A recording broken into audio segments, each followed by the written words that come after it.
So the idea is that when something fails, not only does it fail gracefully, but you end up having this like lovely experience with an incredibly friendly person. You don't feel like an idiot. Somebody's just helped you to do something and they're an expert at it.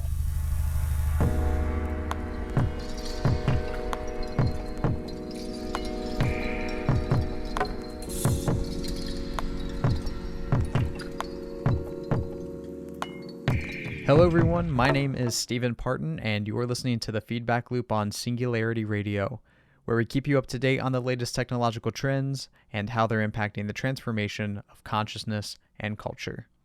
This week our guest is author and speaker Amber Case, who amongst many things is well known for her TED-Talk titled Are All Cyborgs Now and her book Calm Technology.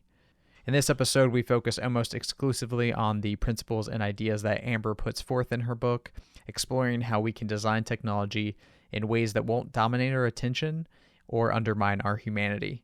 Additionally, we talk about designing for failure in edge cases as well.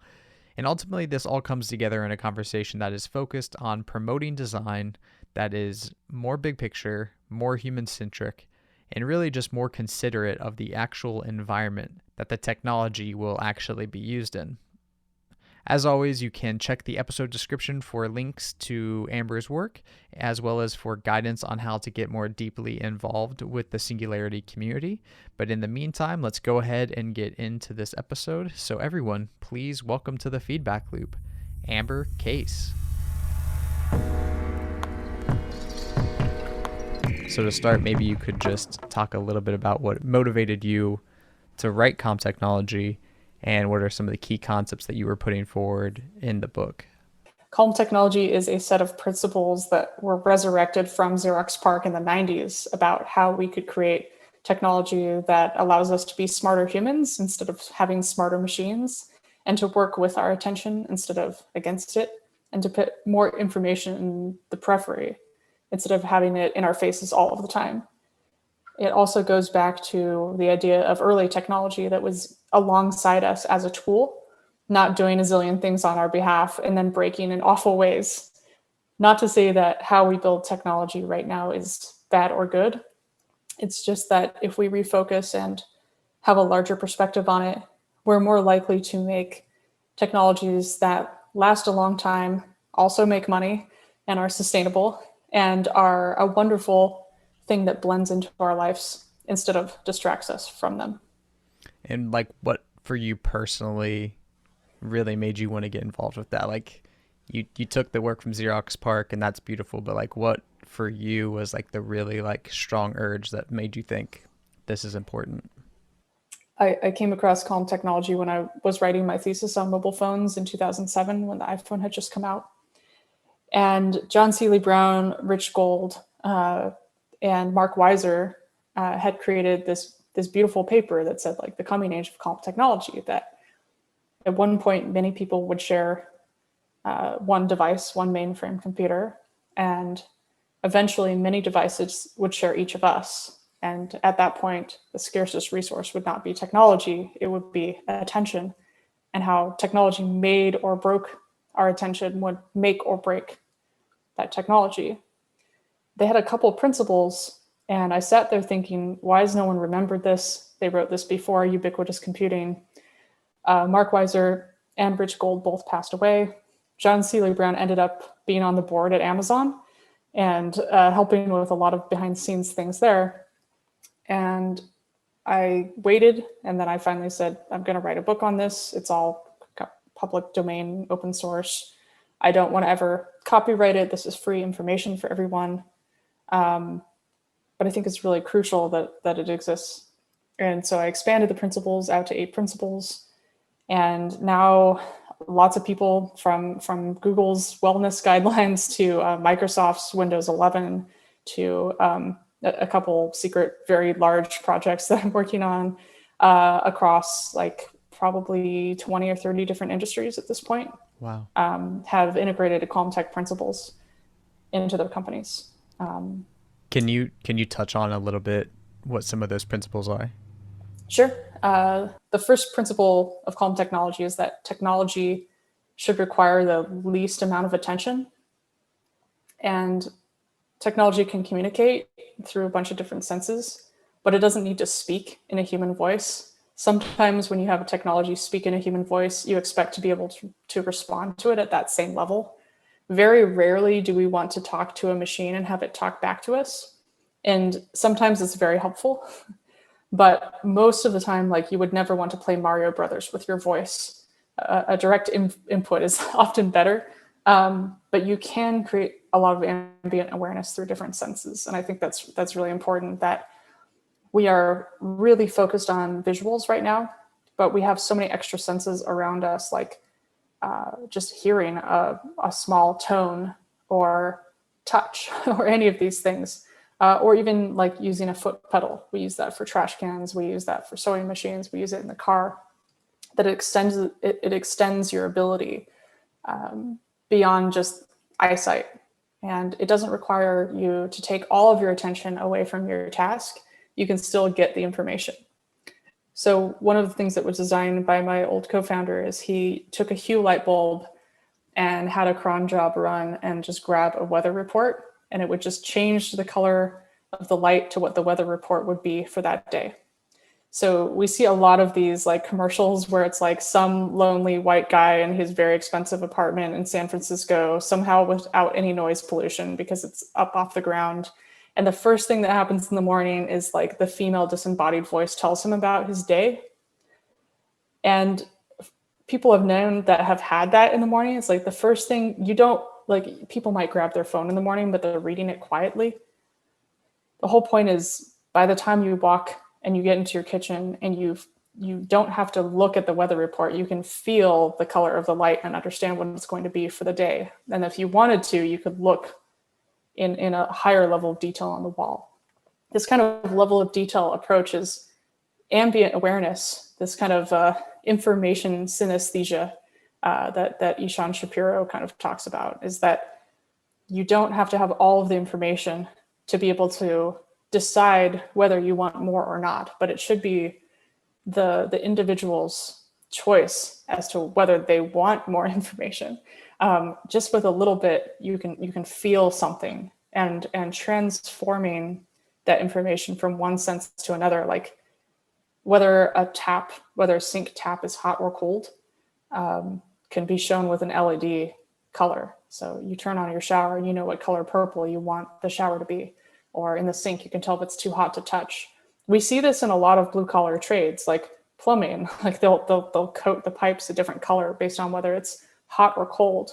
A lot of these learnings can be put into different industries, but we don't necessarily do that. So like, that first principle kind of contains a lot of information in it that that kind of informs the second principle, that technology can give you information, but create calm at the same time. That we should recognize that a person's primary task shouldn't be computing, but being human, unless you choose to have like a technology-based life. You can nerd out all you want, but for some people that like maybe just want to garden, you can still make your garden very technological.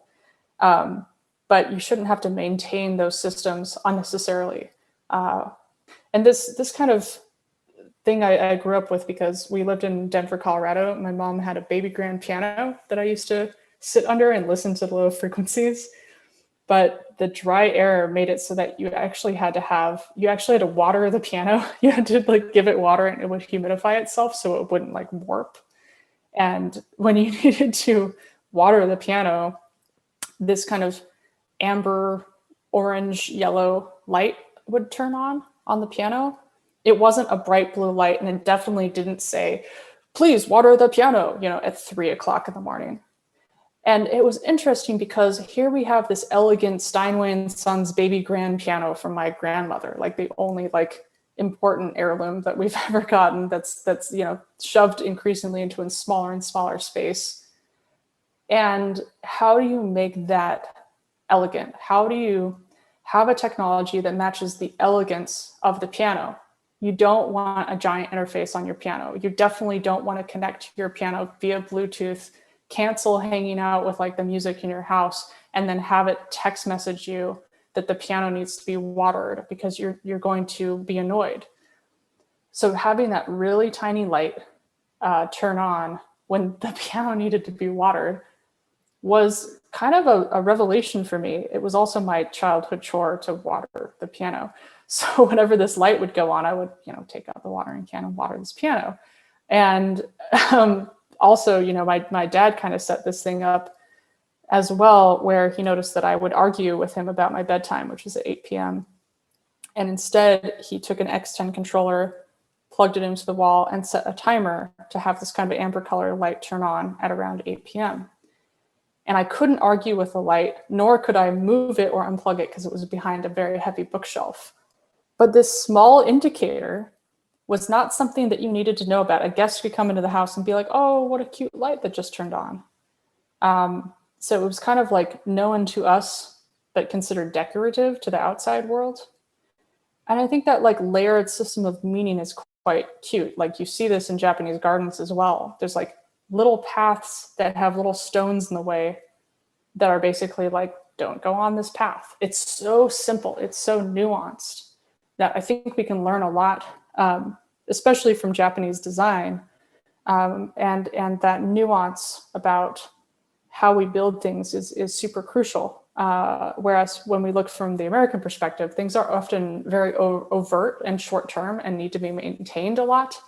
But how do we make things that are long-lasting and elegant and beautiful that function as part of our homes and our lives? So this is something I think about constantly, especially when trying to create these principles.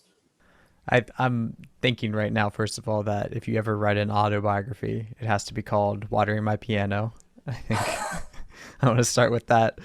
But secondly, it sounds like in your mind, kind of a utopic, and obviously utopia is not maybe a real aspiration to concern ourselves with, but like in an ideal world, you would really not even know technology is there like 99% of the time. Okay, so this is a super, super important thing to talk about. Yeah. A lot of times when you tell that to advertisers, they say, oh, technology is invisible and it does everything for you on your behalf. And that's the whole point. This is not what Mark Weiser intended when he wrote about calm technology. Mm-hmm. And the quote is very crucial to get right here. It's not that technology is invisible and you don't see it. It's that you don't notice, like you can interact with it, and then you focus on the task and not the tool. So this is more of like a pass-through type thing. When you're using a hammer, you focus on the nail. You don't focus on the hammer. The hammer becomes an extension of your hand. When you use a light switch, you don't look at the light switch. You look at it, you could like casually glance at it and tap it, and your light's on or off. But when I'm in a room, I'm not thinking about the light switch and I'm not looking at the light switch. It's often the same color as the wall or just something you can do. So this is super crucial because that nuance is really lost on a lot of people, and that's what leads them astray, that like everything should do something for you. This is where we get war games. This is where we get like all of the dystopian narratives from like the 80s. But the problem is that you can have something that works really well many times, but you can have these edge cases that people don't plan on. And until you like live with something like that 24 hours and get the edge cases, you don't know what's going to go wrong. And that's the problem, is like a lot of people are building something on 9 to 5 time. I have a story from somebody that worked on the Jawbone speaker. And this is in my book, Designing with Sound, which includes a lot of edge cases. She said that it was a great speaker, but they put a disembodied human voice in it. And what would happen is if the battery was running low, the disembodied woman's voice would say, Jambox is running low, please connect. So of course it worked just fine when they tested it at work. And then somebody finally took the Jambox home to kind of live alongside it. And what they noticed is that like you might have a really nice loud party at your house and you're playing really loud music and everybody goes home and the battery is about 40% when the party ends. And so you leave your Jambox out because you forget about it because you go to bed. Well, what happens is that over the night, the Jambox starts to run out of battery. And what it means is that about 3 a.m, the disembodied female voice in the excruciatingly large volume that you've been playing for your party says, Jambox is running out of power, please connect, and wakes you up. And this is a problem because why do you need to have an error message like that? You could just have a little light that turns on that's red. Just a tiny little light will tell you more than an entire disembodied voice that you have to translate into a bunch of different languages in order to like ship it around the world. Yeah. Why is that necessary? And these edge cases are really important, right? Because I remember one time we were talking before in the past about, I think you were trying to get out of a parking garage and you couldn't get out of the parking garage because the ticket didn't print, or it only prints during like certain hours. And like now we have this really silly, stupid problem where like you're trapped in a parking garage with no humans who can help you get out because technology wasn't designed for the edge cases. That's right. Yeah, there was a parking ticket garage that was like, well, we're closed. And you had to like Google the backup number for the garage. I ended up just like opening up like the little gate with my hands and like getting the car out. There was another time where it happened, I just drove over the curb.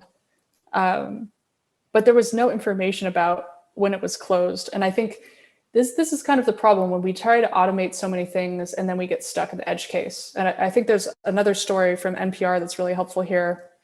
There's a startup founder that said, wow, these BART tickets are really dumb. Paper tickets, paper is dumb. Like, let's just have it on our phones and everyone can have the BART app and they can have the BART ticket. And the journalist was like, well, why don't you tell the ticket taker downstairs that? And he's like, well, I've never been down there before. And she was like, well, you've never taken the BART? And he's like, no, I would always take it like an Uber. So he walks confidently down the stairs to the ticket taker, who is this like lovely African-American woman. And she's like, well, I get paid a lot, I garden, and if you automated me, and she just started laughing. She said, like, just hang out here for a minute. And this group of people from another country come through and they need help. And she helps print their tickets and make sure that they're okay. They don't have phones that work, in the United States. There's no way they could download the app without paying a lot of money. They don't necessarily understand the currency. Like it's a total mess. And she gives them love and kindness in the non-place that's the station and sends them on their way. And this is something that's very hard for a machine to do. Like we don't want to automate that part. Like the more you automate, the better the customer service has to be. And I think that's why that shoe platform Zappos did so well early on, is that they decided that it's a human aspect. Like when we forget that human aspect, that most people are not buying shoes online at the time because they knew that they wouldn't work all the time, that maybe they didn't fit, because you always try on 4 or 5 pairs of shoes. And so they said, let's make the experience of failure so delightful that people want to do this again and again. Let's send them lots of shoes. Let's send them prepackaged boxes. Let's make the return process awesome. And then they became really big and got bought by Amazon. But a lot of people don't think in that inverse way. Yeah. If we can bring it back to the woman at the BART for a second, I'm wondering, how do you feel about how we reconcile taking people away from jobs that they may not want? There's a lot of arguments that fast food workers and people who work on dump trucks and stuff like that, these aren't ideal jobs that they want. And if we could automate that, that would be good. But then you're talking about this woman at the BART who loves her job, and about the edge cases that happen when we do automate these jobs. I'm wondering, how do you feel like we balance that struggle between kind of what are commonly called bullshit jobs and people having a presence in our lives and a place to have a job? Yeah, well, I think jobs of any kind should never be considered bullshit, and that people take pride in their jobs, and that a waitress or waiter in another country like France, who when you try to tip them as an American, they're like, why would you do that? That's an insult. I get paid enough. Mm-hmm. You should be able I would like to work in food service, and be able to rent a home. It's a very confusing that we value some jobs over others. And I think that was the point that they were trying to make in the NPR report, that this woman's job at the subway station, I think she got paid $95,000 a year. not only was it a meaningful job, but it was super crucial. And she loved it because here she was like making people's lives better every day, you know? So I think I like to look to Japan again for this, and the Calm Tech book just got recently translated into Japanese. And I've been over there a bunch, just kind of, you know, basically like just being very respectful of everything they've done, and telling a younger generation like, hey, remember your history, because on a lot of fronts, you already know how to design long-term systems. But I think how it's done there is you have an aging population. Some of them want to work well into their 90s. There's little exoskeletons you can wear to like allow you to still lift heavy objects when you're in your 90s. There's reports of people being like, I love being able to work in my 90s. This is great. But you also have the idea that it's very expensive to hire people. So automation is not like this fetishized thing that's like in anime. It's actually a necessity. And so you see, you know, conveyor belt sushi, not because, ooh, it's cool and high tech. It's actually necessary because it's expensive to have a service industry waiter or waitress. You also have convenience stores that also double as post offices. You have the little, you know, the little vending machines everywhere because it's cheaper to have that than somebody dispensing something to you. But their backup systems are incredible. So for instance, if you go to a train station, some train stations, and you're a foreigner and you don't know how to get a ticket, like if I have trouble for more than like 5 seconds on a machine, a window opens or the wall will literally open and somebody will help me punch the buttons and give me a ticket. So the idea is that when something fails, not only does it fail gracefully, but you end up having this like lovely experience with an incredibly friendly person. You don't feel like an idiot. Somebody's just helped you to do something and they're an expert at it. And I think how we do it in the United States is like, oh, let's automate the checkout system at the supermarket. And then this kind of exhausted person, you know, comes over and they have to deal with it. Now, this isn't to say that Japan's a utopia, right? Like I'm not putting anybody up on a pedestal here, because it's very hard to have a service culture where like you are expected to be, you know, ultra polite and kind of the ultimate service industry person. So it's not perfect anywhere, but the principle holds that like failure is delightful. And I think that's really important to think about, like, how does something fail? Like we don't want to get into a situation like petnet.io, which is an automated pet feeder that worked over Wi-Fi. One day the server went down on petnet.io and a bunch of pets were stranded throughout the United States without food or water. And the owners were away and they had to have like their friends break into their house to like rescue the pets. And when I asked PetNet about it, I said, what were you doing? Like when the network runs out, why are you having the feeding schedule over Wi-Fi? And also what happens if the power goes out? They're like, oh, those were the next things on our roadmap. Like, oh, maintaining life was just a feature in your roadmap. Like version 3, that feels like that should have been version 1.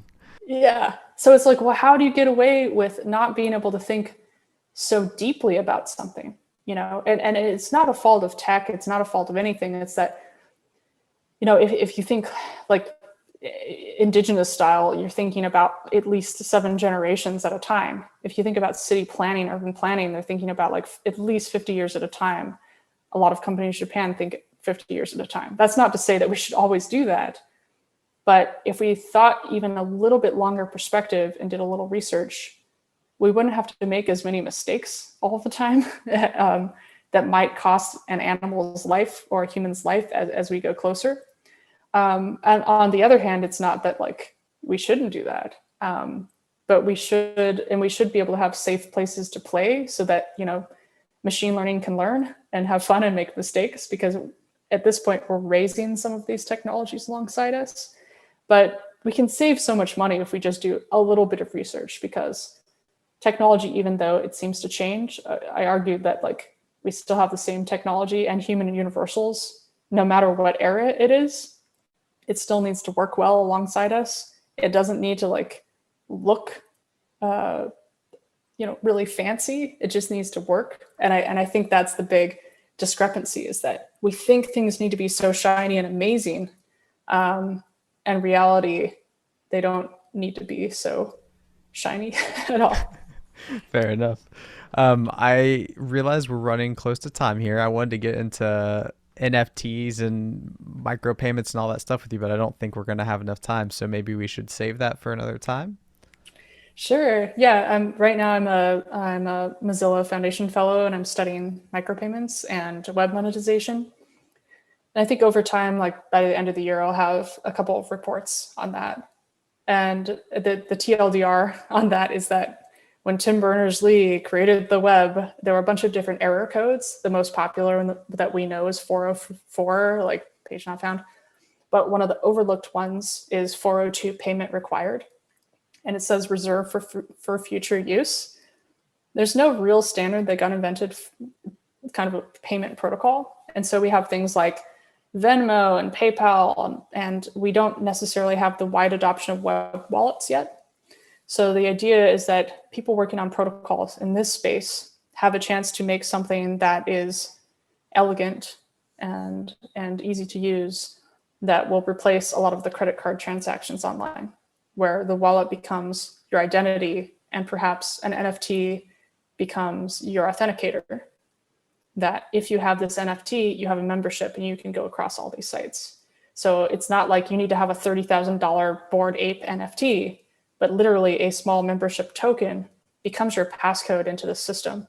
And that at some point, everybody's going to have a web wallet because it's elegant. And it's solving all these people trying to solve the 402 payment required. And that's really, my year-long research project is how to make sure we do this with something that can last for 10 or 20 years, that's not just co-opted by a single company. It shouldn't be that way, because anytime you co-opt it, it's like, well, wait a second, if we had done that with like voice compression technologies or like the microphone, which came out of Bell Labs with James West, we wouldn't have had widespread adoption. So we need to, like, I guess, tamper our competitive nature and be like, hey, let's just get this settled. You can skin it any way you want and you can take whatever you want out of it, but like, let's just get this done because it's kind of a mess. The web is a mess without it, and credit card transaction fees are kind of excruciating and is very slow. So we're prototyping alternatives. NFTs are one part of it. It's the playground, so to speak.